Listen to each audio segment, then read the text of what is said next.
This is almost the polar opposite of the last Wolverine movie. The Wolverine, released in 2013, directed by James Mangold. Production budget of 120 million, a worldwide taking of 414 million, for a total profit of 294 million, less all marketing and associated costs. You all should know how bad I am at pronouncing names now, so when I stuff these up, there is no disrespect intended.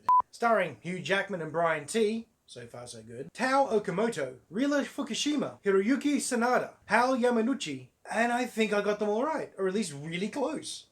Go me! But before we start this, and while I remember, I quickly want to put Elektra and Daredevil on the list. Now, the director's cut Elektra, at the top. A beautiful looking film, wonderfully shot, and quite an interesting character study of Elektra. And director's cut Daredevil, that is second from the top. Because once you rip out all the stupid crap and put in like another 30 minutes of good stuff in, it's quite a cool movie. To be clear, the director's cuts, okay? The director cuts. But back onto this movie, and seriously, the story in this is so much better than the first Wolverine's movie. Character portrayals, the story, the pacing, the cinematography, the way they've done everything in this film is such a leap forwards. It's such an incredible improvement. Granted, the first Wolverine movie, that first act, really quite cool. But this one is so good. It ties into the last three films very nicely. Logan's portrayal is a lot less, well, over the top. It's a lot more subtle in many ways this time round. Until he goes full Wolverine, at which point people are dropping all over the place, and it's as psycho as the comics, which is what we want. We've always wanted to see Wolverine fight like 100 Yakuza, what are they, foot soldiers, you know? That's something we want to see. And fighting on the top of a bullet train, that's crazy. That is insane. And they made it look insane, which is also good. But the little dream sequences with that particular character, that's just neat. It's a very effective technique in this film. How do you make a Wolverine story relatable, yet take away his healing factor? He can feel pain. They do a thing to him where his regeneration stops. He could bleed out. He gets tired. He gets hungry. It's just him being a hero and taking the hits like a regular person. And he had to adapt his fighting style a bit. You could see hesitation for the first time.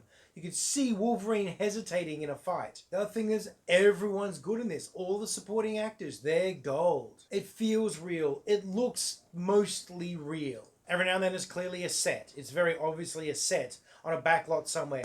But it's really, really well done and ties into the rest of the world perfectly. Only noticeable because the logistics of doing some of these scenes in a real location would be kind of insane.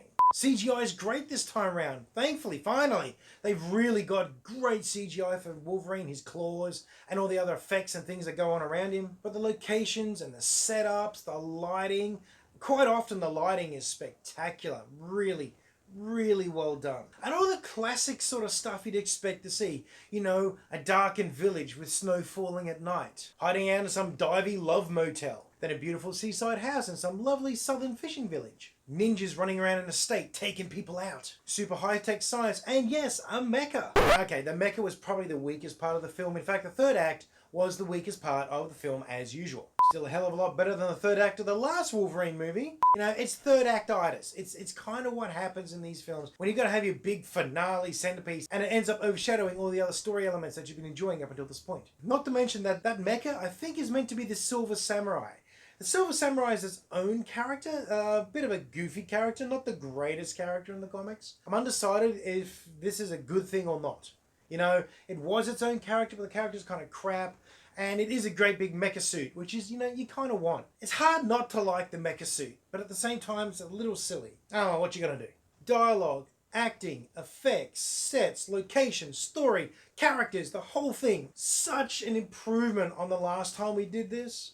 And in many ways better than most of the other X-Men movies as well. So as for score, the Wolverine, it goes up the top. It's one of the best X-Men stories I've seen so far. So there's my review of the Wolverine. I totally recommend you go see this one. It's actually a good film. It's a comic book movie. Just remember that though, okay? Okay. But do let me know if you've seen this one and do you agree with where I've put it? Anyhow, thanks for watching. Hope you've got a great week ahead. Take care of yourself and I'll catch you later.